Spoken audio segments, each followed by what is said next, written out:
आप देख रहे हैं इनडायरेक्ट 36 राकेश कुमार के साथ। दोस्तों, आपने अभी तक चैनल को सब्सक्राइब नहीं किया है तो सब्सक्राइब कर लें और बेल आइकन को भी दबा दें।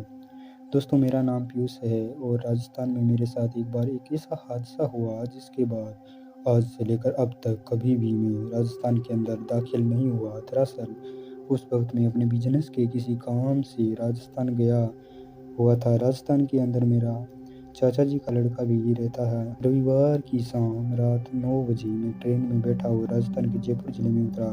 उसके बाद सबसे पहले तो मेरा पूरा काम निपटाया। उसके बाद बारी थी मेरे चाचा जी के लड़के जिसका नाम पवन था। मैं उसके पास चला जाऊँ और सुबह होते ही मैं यहाँ से निकल जाऊँगा। पूरी रात किसी तरह उनके घर में बिताई, लेकिन जब मैं उनके गाँव पहुँचा तब मेरे साथ अलग ही तरह का एक हादसा हो गया। जब मैं उनके गाँव के बीच से गुज़र रहा था तब मैंने देखा कि एक पीपल के पेड़ के नीचे दोपहर के समय पहले तो मुझे कोई खड़ा दिखा, लेकिन मेरी नज़र जब उस पर दोबारा पड़ी तो मुझे कोई दिखाई नहीं दिया। तभी मैंने सोचा कोई आदमी होगा जो वहाँ से चला गया है, लेकिन उसके बाद मैंने देखा कि वह आदमी मेरे सामने वाले चबूतरे पर खड़ा हुआ नज़र आ रहा था। ये देखकर मैं एकदम से चौंक गया। जब मैं पीछे की तरफ यानी पीपल के पेड़ की तरफ पलटा तो मुझे एक बार फिर वही आदमी पीपल के पेड़ के नीचे खड़ा हुआ दिखाई दिया। अब मेरा दिमाग तो एकदम से घूम गया, लेकिन फिर मुझ में सफ़र के कारण मुझे थकावट हुई है। ऐसे में मुझे बिल्कुल ऐसे ही दिखाई दे रहा होगा। उस वक़्त दोपहर के 12 बज रहे थे, तो मुझे कुछ ज़्यादा डर नहीं लगा। फिर मुझे ये है अपना सिर्फ़ एक गलतफ़हम लगा और मैं वहाँ से अपने भाई के घर निकल गया, यानी कि पवन के घर निकल गया। फिर मैं उसके घर पहुँचा तो फिर मैंने काफ़ी एन्जॉय किया।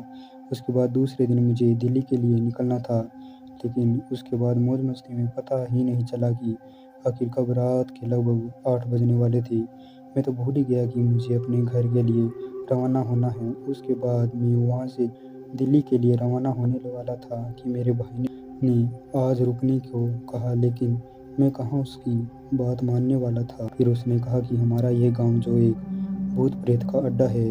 भूत-प्रेत की घटना होना एक सामान्य बात होती है, लेकिन उसकी यह बचकानी बात मुझे बिल्कुल अच्छी नहीं लगी। इन सब पर मैं अपनी ज़िंदगी में कभी विश्वास नहीं करता था, लेकिन उसके बाद मुझे ऐसा लगा कि यह मुझे डराने के लिए ऐसे ही बोल रहा है। लेकिन फिर मैंने कहा, यार देख, मुझे जल्दी से रेलवे स्टेशन तक छोड़कर आ जा, जहाँ से मुझे ट्रेन पकड़नी है। इतना बोलकर मैं अपना सामान पैक करने लगा। उसके बाद मैंने अपना पूरा सामान पैक कर लिया। अब पवन भी मुझे स्टेशन तक छोड़ने के लिए पूरी तरह से तैयार था। मैं उसकी बाइक पे बैठ गया। उस वक़्त शायद रात के 8:30 हो रहे थे। अब अंधेरा अपनी चरम सीमा पर था। हालाँकि उस वक़्त मौसम गर्मियों का मौसम चल रहा था। ऐसे में काफ़ी लोग अपने घरों के आस-पास घूम रहे थे। लेकिन फिर हम जब उस स्टेशन के पास पहुँचने ही वाले थे, अचानक से ही पवन की बाइक का टायर पंक्चर हो गया। पंक्चर होने के बाद उसने मुझे वहीं पर उतार दिया। फिर उसने कहा कि स्टेशन यहाँ से लगभग 400 मीटर की दूरी पर ही है, तो तुम आराम से चले जाओ। हाँ, याद रहे पुराने स्टेशन की ओर मत चले जाना, क्योंकि वहाँ भूत-प्रेतों का काफ़ी प्रचलन है। उसी वजह से उस स्टेशन को बंद कर दिया गया है। एक बार फिर उसने मेरे सामने एक छोटी बात कर दी थी। फिर मैंने उससे कहा कि देख यार, फिर मेरे सामने ये भूत-प्रेत की बात मत करना। ऐसा कुछ नहीं होता, ये सब अंधविश्वास है। उसके बाद मैं अपने सामान की बैग लेकर स्टेशन की तरफ निकल गया। अचानक से मुझे एक चाय वाला नज़र आने लगा और मैं चुपचाप उसी की तरफ चले जाने लगा और फिर उसके पास पहुंचा कि उसके पीछे मुझे वह स्टेशन साफ-साफ दिखाई पड़ रहा था, जिसके ऊपर काफ़ी लाइटें जगमगा रही थी। मुझे लगा शायद यही स्टेशन होगा, लेकिन उस वक़्त वह स्टेशन सुनसान पड़ा था। चारों ओर खामोशी पसरी हुई थी। ऐसा लग रहा था शायद उस स्टेशन पर कोई आता नहीं हो। लेकिन फिर मुझे लगा कि शायद आज कोई यात्री मौजूद ही नहीं होगा। फिर मैंने उस चाय वाले से स्टेशन के बारे में पूछा। फिर उसने कहा, यही स्टेशन है, यहीं से रात को लगभग 10 बजे की ट्रेन आने वाली है, जिसके आने में अभी काफ़ी टाइम है। उसके बाद मैं चुपचाप स्टेशन की तरफ बढ़ने लगा। जब मैं स्टेशन पर पहुंचा तो मैंने देखा कि वहाँ पर चारों तरफ कोई भी आदमी दिखाई नहीं दिया। मैंने देखा कि उस स्टेशन की बेंच पर एक आदमी बैठा हुआ था, जब मैं पीछे मुड़ा तो मैंने देखा कि वह चायों का ठेला वहाँ से गायब हो गया था। मैं तो एकदम से हैरान रह गया और मैंने फिर बेंच की तरफ देखा तो वह आदमी भी वहाँ पर नहीं था। फिर मैंने वहाँ से जल्दी निकलना ही सही समझा, क्योंकि अब मुझे भी उस स्टेशन पर अंदर ही अंदर डर सा लगने लगा था। फिर मेरे पीछे से आवाज़ आई, "अरे ओ बाबूजी साहब, चाय ले लो।"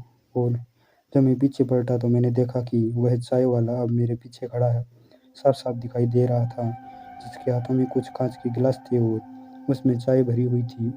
उनके अंदर चाय लेकर मेरे सामने खड़ा था। मैंने तुरंत ही उससे चाय ले ली। अभी चाय की चुस्की लेने ही वाला था, उस आदमी ने कहा कि तुम लोगों ने मेरे साथ अच्छा नहीं किया, आखिर मेरी गलती ही क्या थी? वह आवाज़ इतनी भयानक शब्दों में थी, मेरे तो रोंगटे एकदम से खड़े हो गए। और जब मैंने सामने देखा तो दूर-दूर तक केवल अंधेरा ही अंधेरा पसरा हुआ था। और उसके बाद मैंने उस चाय से भरे गिलास को देखा तो मेरी आँखें फटी की फटी रह गई। दरअसल उस काँच के गिलास में चाय नहीं थी, वह पूरा खाली था। मैं ये सब देखकर एकदम से चौंक गया, लेकिन तभी मुझे ट्रेन की आवाज़ सुनाई देने लगी। वह ट्रेन जो रात के लगभग 10 बजे आने वाली थी, वो अभी स्टेशन पर 1 घंटा पहले ही आ गई, जो सच में हैरानी वाली बात थी। और फिर मैंने टाइम पर ज़्यादा ध्यान नहीं दिया और मैं ट्रेन की तरफ बढ़ने लगा और ट्रेन की बोगी नंबर 10 में शामिल हो गया। जब मैं ट्रेन की बोगी में पहुँचा तो मैंने देखा कि वह बोगी पूरी की पूरी सुनसान पड़ी थी। पहले तो मुझे उस बोगी में कोई यात्री नहीं दिखा। जब मैं अपनी सीट पर जाकर बैठा, मेरा ध्यान इधर-उधर की ओर भटक गया। उसके बाद मेरी नज़र उस बोगी में पड़ी तो मैंने देखा कि वहाँ पर काफ़ी ज़्यादा शोर मचा हुआ था और बच्चे की चिल्लाने की आवाज़ तो कहीं आदमी औरत की बोलने की आवाज़ मुझे साफ-साफ सुनाई देने लगी। और जब मैंने अपनी नज़र इधर-उधर घुमाई तो मुझे वहाँ काफ़ी लोग दिखाई देने लगे। मैं तो एकदम से हैरान रह गया, क्योंकि कुछ देर पहले यहाँ पर एक भी यात्री मौजूद नहीं था। अब मैंने देखा कि पूरी की पूरी बोगी आदमियों से भरी हुई थी, लेकिन सभी यात्रियों के सिर ऊपर की तरफ नहीं थे। सभी अपने सिर नीचे की ओर झुकाए हुए बैठे थे। एक आदमी मेरे कंधे पर हाथ लगाते हुए बोला, "ज़रा पीछे हटिए, ये मेरी सीट है।" जब मैंने सीट को देखा तो सीट पर उस आदमी का सामान पड़ा हुआ था।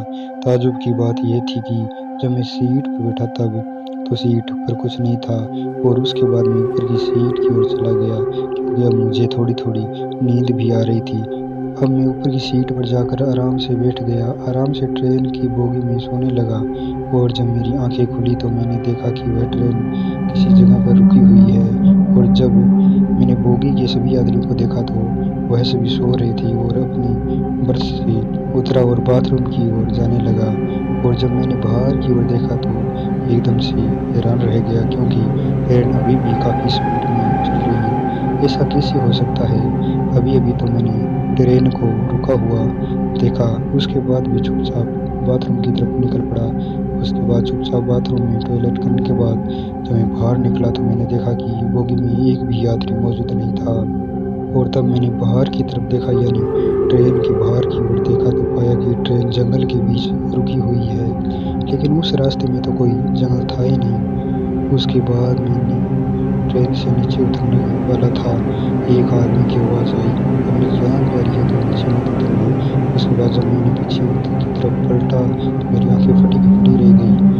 इस बार मेरी आँखों के सामने एक टीटी खड़ा था। अचानक से उस टीटी का चेहरा एकदम से बदलने लगा।